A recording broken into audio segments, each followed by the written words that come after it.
Sit down and grab your lunch. It's time for the Bolts Brown Bag, the only show where you make the call.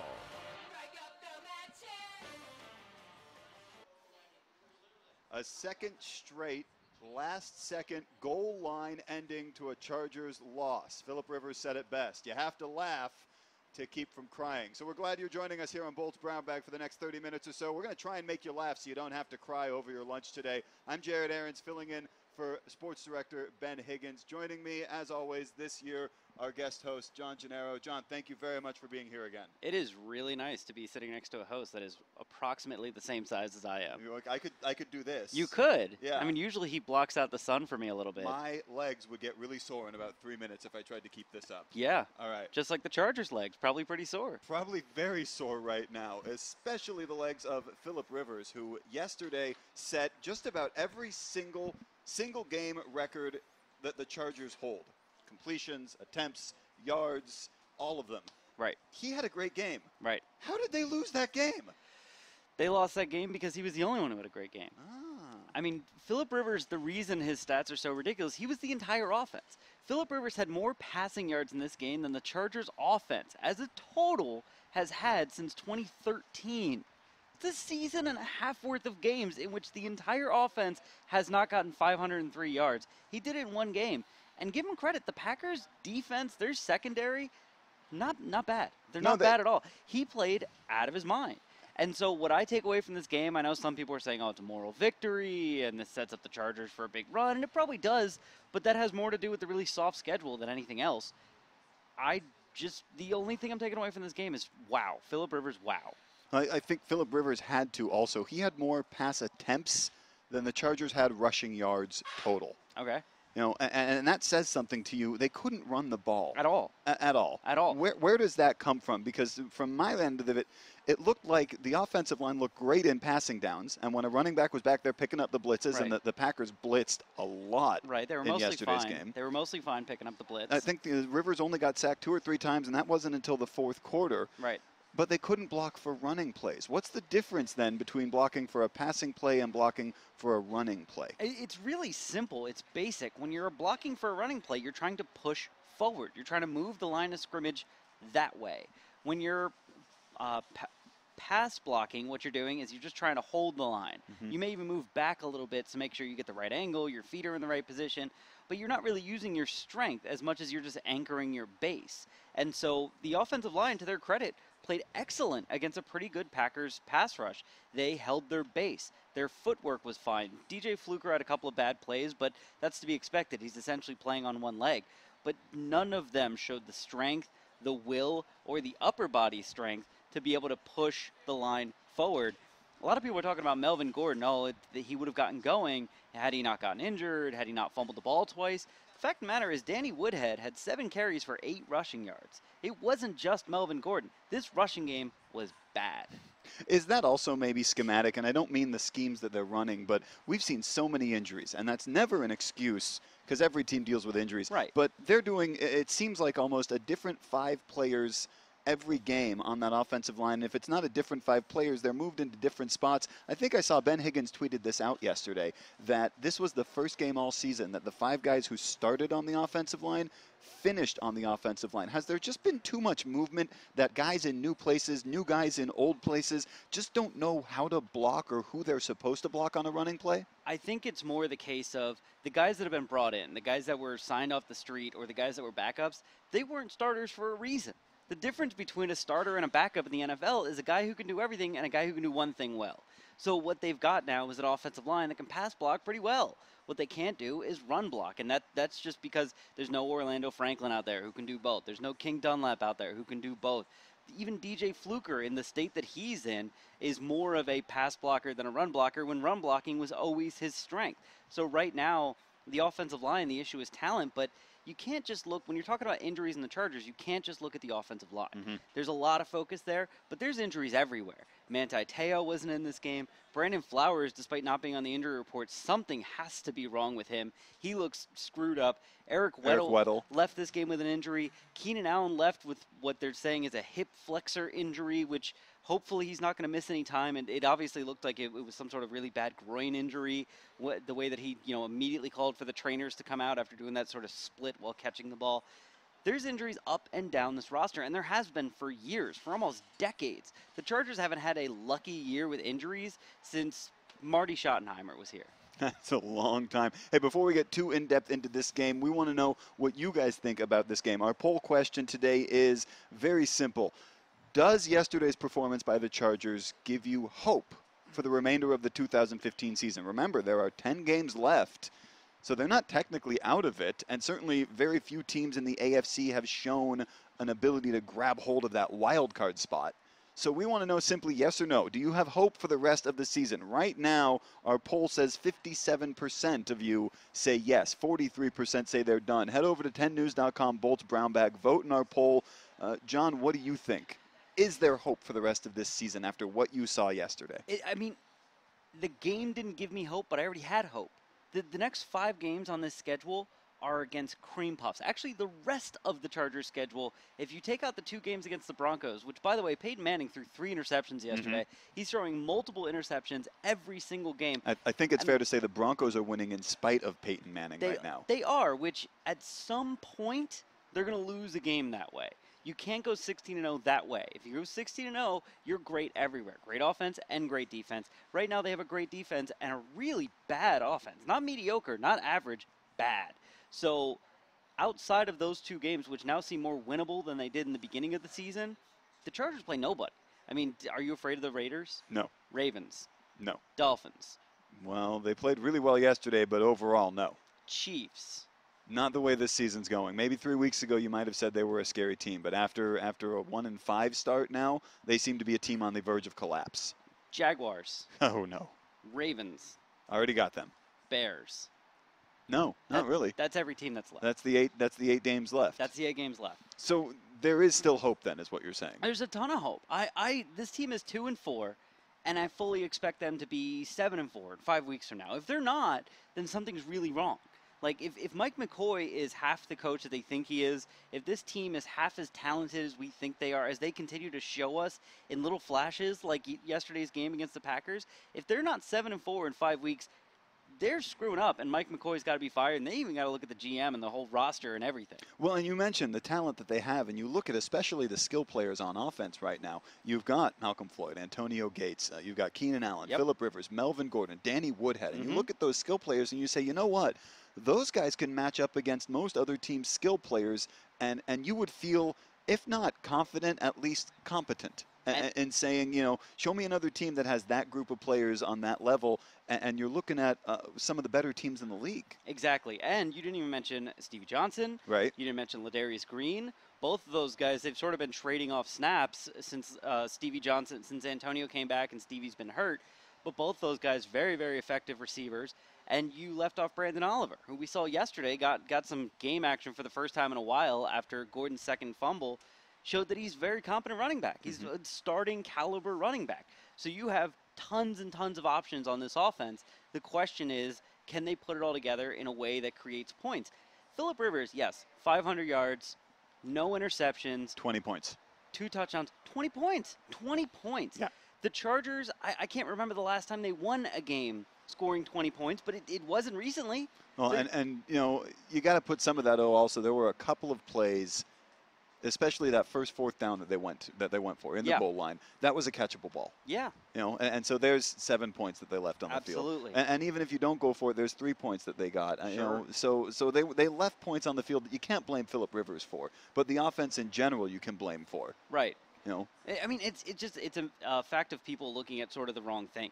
The Packers, I don't know if they were trying to do this, if they schemed for this, but they were sort of saying, okay, sure, we'll let Phillip Rivers throw all day on us. What he's not going to do is he's not going to get into the end zone, and their running game's not going to do anything. Rivers going to have to beat us on his own. And he almost did, to his credit. He almost did, or at least he almost sent them into overtime against the Packers. Who knows what would have happened then. But you need to be more balanced to be a winning team in this league. It's been shown time and time again that the teams with the great offenses never win Super Bowls because their defense usually isn't good enough. The teams with great defenses don't win the Super Bowl unless randomly Trent Dilfer is suddenly good or Joe Flacco becomes elite for a certain playoff series. Outside of that, you need balance. You need it on offense, and you need it across your offense, defense, and special teams. Special teams right now for the Chargers, awful. awful. And it's going to get worse because Mike Cyphers is another guy we left off the list of players that got injured yesterday. All right, we talked a lot about the offense. Let's talk about that defense, though, right now. They showed flashes of brilliance yesterday. There was one point in the game after Green Bay took a 17-3 lead. They held Green Bay to negative 15 yards for the next 2 quarters. I think the number that I have is at one point between the second and third quarter, the Chargers outgained Green Bay 195 to negative 15. And that was right before they made it, I believe, a 2-score game at that point. The defense held up against a very good Green Bay offense, a Green Bay offense that everybody was expecting to score 50 points against them. What did they do right in that stretch, and how can they replicate that going forward? They can't. Good luck. John Pagano makes me want to scream because the team goes through quarters, halves of brilliance like this, where they will shut down an Aaron Rodgers for a half. They'll shut down a Matt Stafford and a Lions offense for a half. They'll shut down, Adrian Peterson for the first half of that game against the Vikings didn't do much. The Chargers were stopping him. And then like a light switch, they are just awful. Or like a light switch, they start awful and go to good. His in-game adjustments, John Pagano's in-game adjustments seemed very effective, but the plan to start the game was awful. Mm-hmm. They were down in the second quarter. No, the first quarter. They were down 17-3, and Phil Simms said, "This is a disaster for the Chargers. A disaster." Let me add a little stats to that to back it up. Green Bay's first drive, Aaron Rodgers went 5 of 5 to 5 different receivers, and it's not like they weren't expecting Green Bay to start fast. Green Bay's 4 times this season out of 6 games has opened the game on their first drive with a touchdown, and they're outscoring people going into the game. Plus 46 in the first quarter. It's now plus 57 after outscoring the Chargers 14-6. And then after all of that, you give up a 65-yard run to James Starks. James Starks. Who came out of, we all know what James Starks can do. I don't think anybody thought James Starks can outrun an entire defense the way he did for 65 yards on that play. Well, he didn't really. He ran. They jogged. He did a real good job of running for 65 yards and showing that even a slow guy running is faster than a fast guy jogging, because Eric Weddle didn't give a crap on that play. And Melvin Ingram was embarrassing on that play. Embarrassing. He made Pop Warner mistakes on that play. The team as a whole, offense is a little bit better, but on the defensive side of the ball, they're never going to put together a game like this where they're just good all game. And they're usually never bad all game. They're just incredibly inconsistent. You know they're probably going to give up 20 to 30 points. That's done.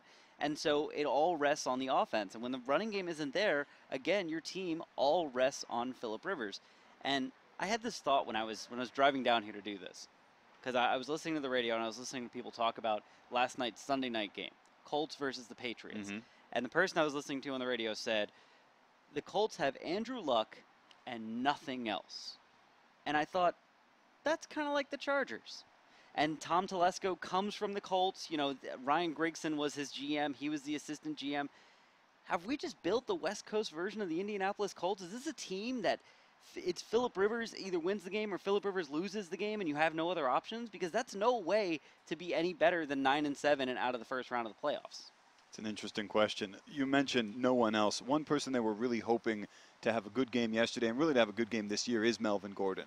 And now he has 3 fumbles in his last 2 games. Yep. Is this a problem? Does Melvin Gordon have fumbleitis? Was he too worked up over playing back in Wisconsin for the first time after leaving the University of Wisconsin? What happened to Melvin yesterday, aside from the little ankle tweak that he had? It's a problem this year. It's going to continue being a problem this year. You think he's fumble prone? This year. Players can get better. Through 6 games, he's got 5 fumbles and he's lost 4 of them. That is the same number that LaDainian Tomlinson had in his first 6 games. And we know that first year, people forget, LaDainian fumbled a lot. And then after that first year, he fumbled less than once per season. So it's a correctable problem. Whether or not they're going to correct it in season, I doubt. How do you correct that in season? You don't really, because the way you need... Are we going to see Melvin Gordon walking around with a football at Fashion Valley Mall and just all of us are free to take swipes at it and see if he holds on? And that'll... I hope so, because I'm going. Wouldn't that be great? I want to make them better, right? I'm chasing them down the stores and in the movie theaters trying to hit the ball. But it's not really correctable in season because you're so focused on teaching them pass protection and, game planning. Route trees, game planning. before they work on whether or not he can hold on to the ball, I know that's a big factor and fumbles are bad. Before they work on that, they have to fix his decisiveness. He was dancing behind the line of scrimmage and getting hit back there almost every time they gave him the ball. They have to fix his decisiveness. They have to give him confidence, and they have to try and work with the offensive line. Hopefully it gets healthy to open up some lanes for him to run through. They have to do all of that before they can even start thinking about, hey, you got to fix the way you carry the ball. He looked nervous yesterday. He did. And I think some of that also tends to go to the fact that, he had 60 friends and family in the stands. I'm sure it's part of it. And this was the first time that he'd played back at home, if you will, in Wisconsin, where he went to school. Yeah. And I think that fed into it a little bit. But you're right. His kind of indecisiveness has been there all year, and that wasn't just nerves from yesterday and playing at Lambeau. Well, and I think he's getting more nervous as the games go on. It's been 6 games now. He hasn't come close to 100 yards on the ground. He hasn't sniffed the end zone except for that one play that got called back. When you're comparing his stats to Ryan Matthews, who just left, or LaDainian Tomlinson, who's an institution here, you have to compare him. He's been a major disappointment. So that's weighing on him. I'm sure it's weighing on him. I'm sure every time he touches the ball, he's thinking, I got to go all the way. I got to hit the end zone on this play, even if he's on his own 15-yard line. That is a bad way to go about being a running back, and it's not going to get fixed until, and I'll tell you, it's going to get fixed this year. It's going to get fixed when they play a bad enough defense that he breaks one of those big plays. He gets that run, and then he'll stop looking for it, and he'll stop worrying about it, and he'll play his game, but we're not there yet.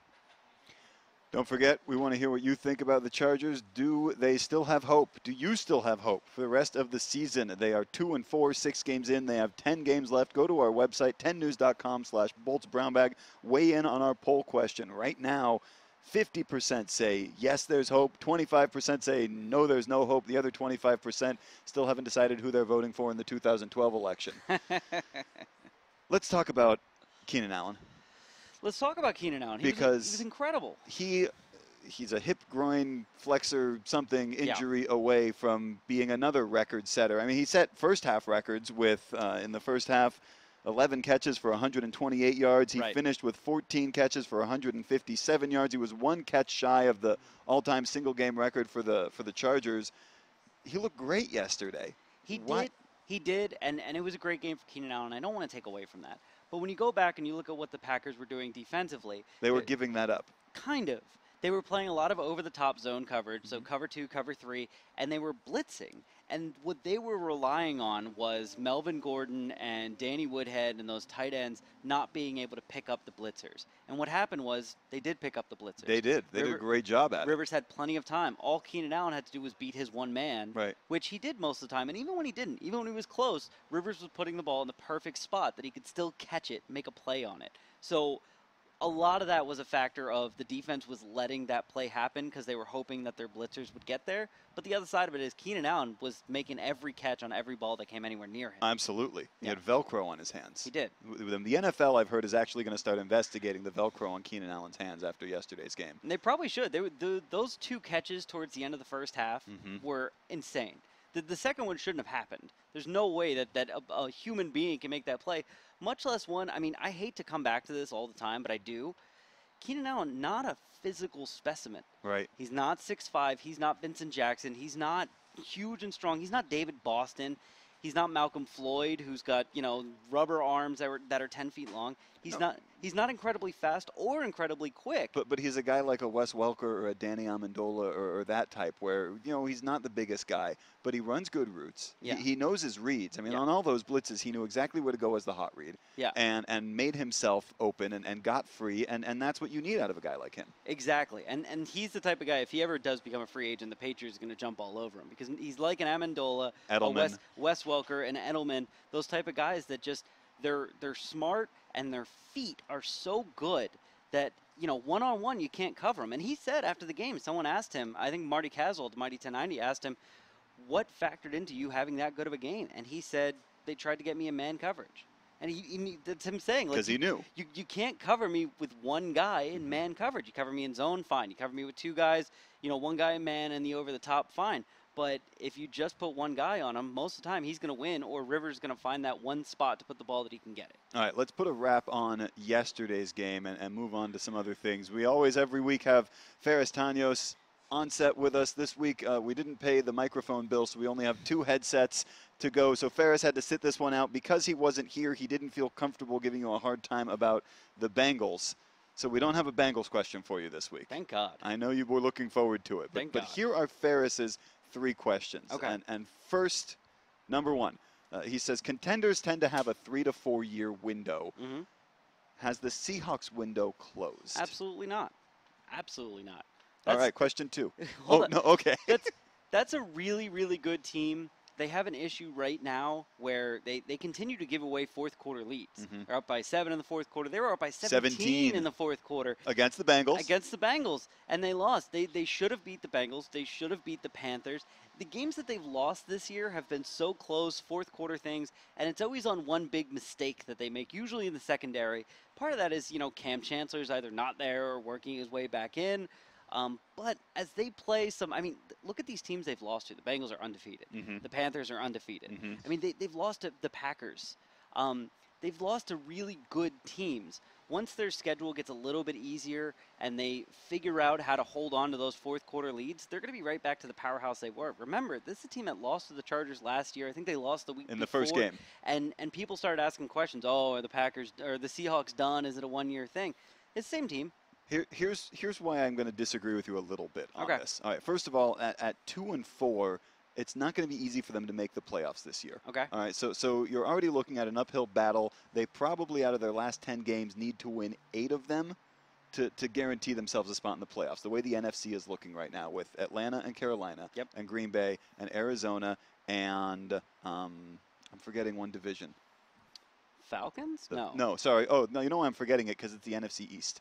Is there a team over there that's going to win? Either the Giants or the Eagles, I think, are going to wind up Yeah. winning that division. They're not going to need 10 games. They're going to win with 8 or something. Right, Yeah. or they may win with 9. Yeah. And so what that does is it leaves only one spot left. Yeah. And the Seahawks are already looking up at a lot of other teams. So if you factor in that maybe they don't even make the playoffs this year, which is Right. a possibility right now at 2-4. Sure, I'll But admit that. then what you look at is going down the road, they can't afford to keep all of their high-priced players. They keep paying everybody. Everybody's holding out, and then they give them a contract. And Mhm. one of the things that made them so good is they had guys like Chancellor and Russell Wilson and Marshawn Lynch, and they had them cheap.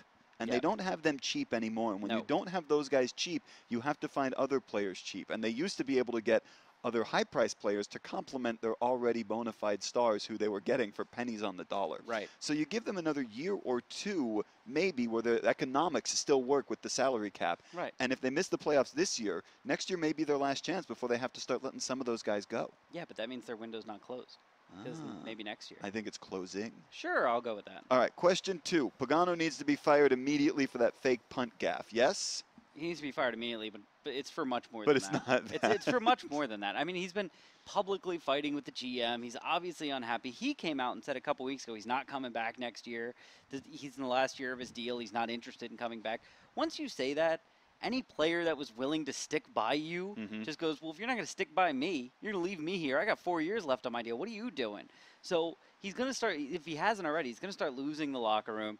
But, yeah, the punt gaff was bad. I think it's more a reflection on the bad special teams coach than it is Chuck Pagano. But for those of you that didn't stay up late last night, that was against the Patriots. It was a weird lineup on a punt play where they had the entire team off to the left and then the center, and I think it was a backup safety or someone like that. It was actually not the center. It was a wide receiver. It was a wide receiver. Snapping the ball to a safety. So Pagano explained it last night by saying they weren't ever supposed to snap the ball, and I understand that, but then why do you even get into that formation? Right.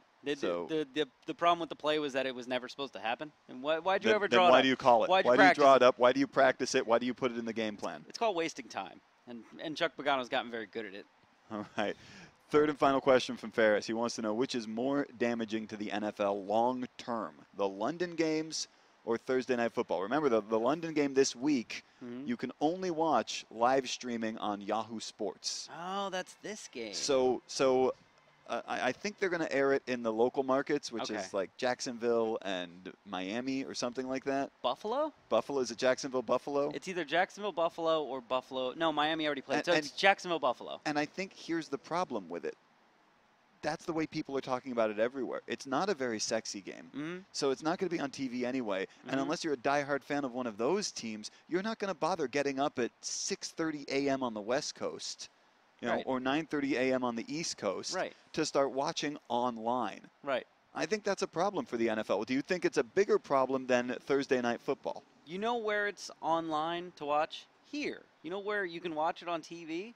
London, Belgium, France. Like anywhere in Europe, it's going to be on.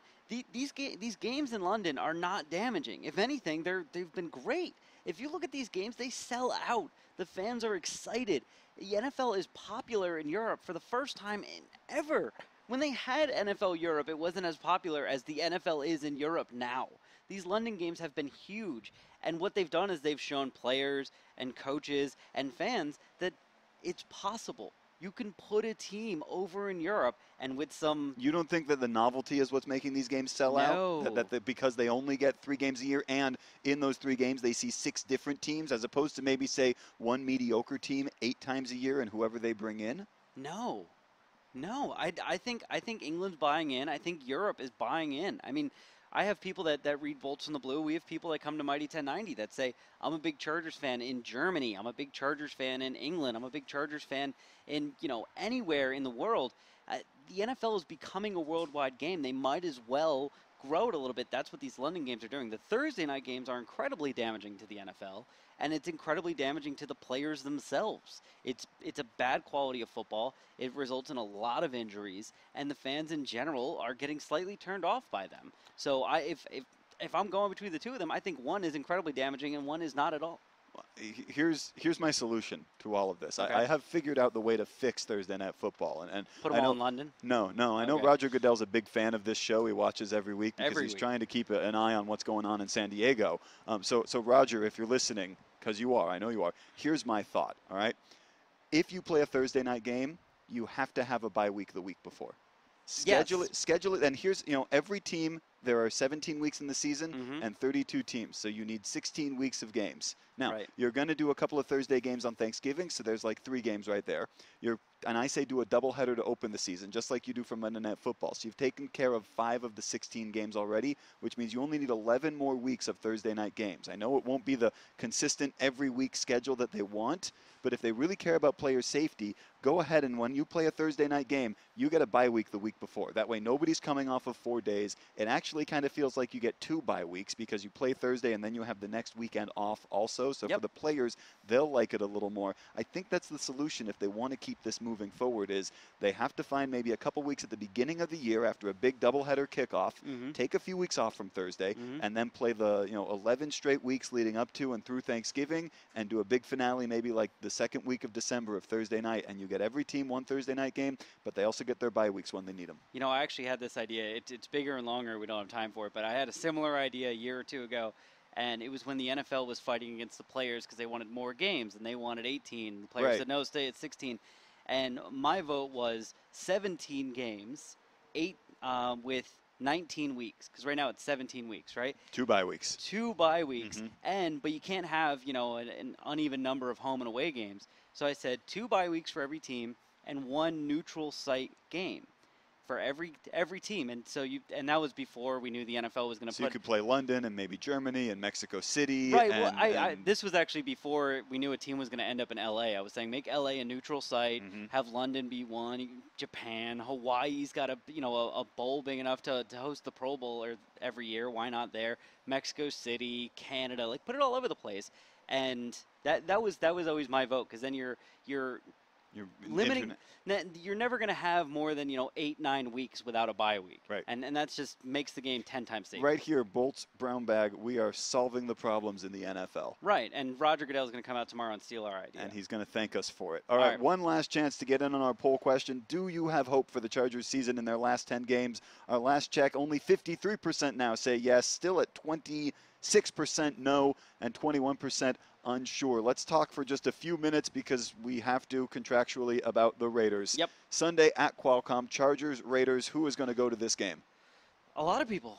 lot of Raider fans, and I think a lot of Charger fans. I think it'll be a lot like that Steelers game where, it's maybe 50-50, but the Raider fans are a little louder because it's all these people that have traveled. They've made a And day they're coming of down it. from L.A. also, so it's not that far of a drive. You're going to see a lot of really annoying signs, people saying L.A., Chargers, and all sorts of things. But, it'll be your normal Chargers-Raiders fan base at a game, which is a little dangerous, and maybe don't take your kid. That sounds good. Do you think the Chargers are going to win? I mean, you already said earlier that you're not scared of the Raiders, but when you break down these two teams coming up on Sunday, who has the edge?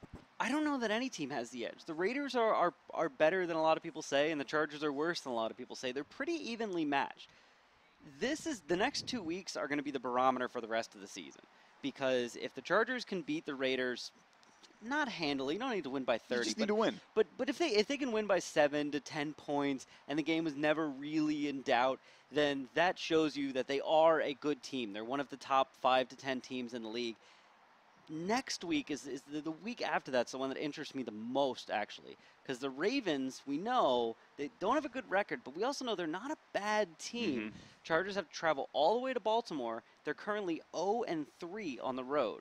So if they can travel to Baltimore after beating the Raiders, let's say they beat the Raiders, and then they can travel to Baltimore and beat that Ravens team, playoffs. At that point, you're a good team that can win on the road, playoffs. You heard it here first. John Gennaro from Bolts from the Blue. And I'm Jared Aarons from 10 News right here. You've been watching Bolts Brown Bag. Any final thoughts before we sign off? I want to know your final thoughts about if the Chargers can beat the Raiders. Don't duck the question. All right, I won't duck the question. I will say this: I am very impressed with the Raiders quarterback. I forget which car he is because parents that name their kids with the same first initials annoy me. Sorry. This is Derek This Carr. is Derek. The other one was David. David. All right, Derek Carr I think is one of the top young quarterbacks in the league right now. I think if you watch him for a few more years, he's going to be one of the stars of the league. And if you've got a great quarterback, you've got a chance. So I think this is going to be a high-scoring offensive game. And with that, you mentioned it before, the Chargers are having problems putting points on the board. They are. So first to 30 wins, I'm not going to go out on a limb and pick the Raiders because I think that might get me run out of town. Just first to 30 wins. First to 30 wins. That's fair. I think so. I buy that. And I sincerely hope and I kind of believe that it will be the Chargers this week. They'll be able to put something together at home. All right, I like it. There you go. Thank you very much for joining us. Thank you, sir. And thank you guys very much for joining us right here on Bolts Brown Bag on 10news.com. Ben Higgins will be back next Monday, 12:30, for another great edition of Bolts Brown Bag, hopefully talking about a Chargers win over the Raiders. For John, I'm Jared. Have a great day.